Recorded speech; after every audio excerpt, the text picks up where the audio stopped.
Good morning. I'm at my office in Fish Creek this morning, and there's a lot of light in this room, but you can see behind you we've got a ton of snow outside. And what I want to talk to you about today is freezing pipes, which can happen in the winter. And I have two stories to share with you that will tell you why you should always consider turning your water off at the main source if you're leaving your house.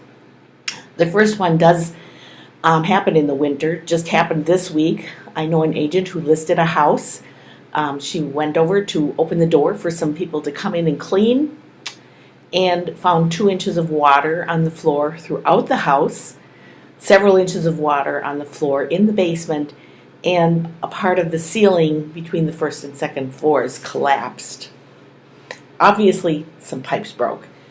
What she also discovered was that the propane tank had not been filled, the furnace failed, and hence the pipes broke. So this seller is going to have a lot of cleanup to do. The first thing she had to do was call Wisconsin Public Service to turn the power off. She had to call a restoration company to get all of the water out and dry things out. She had to have the furnace people out to look at the furnace because they could not light the pilot on the propane tank until they knew that the furnace was going to work. In this case, the furnace was damaged beyond working, so that will have to be replaced. This house had not been occupied for a couple of years. Why that seller left the water on at the main source, I don't know, but that will happen in the winter if a pipe freezes because it's too close to an exterior wall and not getting enough heat, or the furnace fails and you don't have the water off at the main source. The water just keeps running into the house until someone discovers it. The second one could happen any time of year. We had an owner that purchased a second home here in Door County.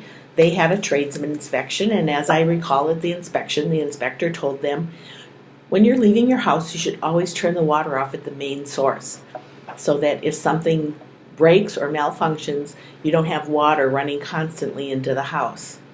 I also recall at the walkthrough, their agent telling them, remember, Jean said here is where you turn the water off at the main source.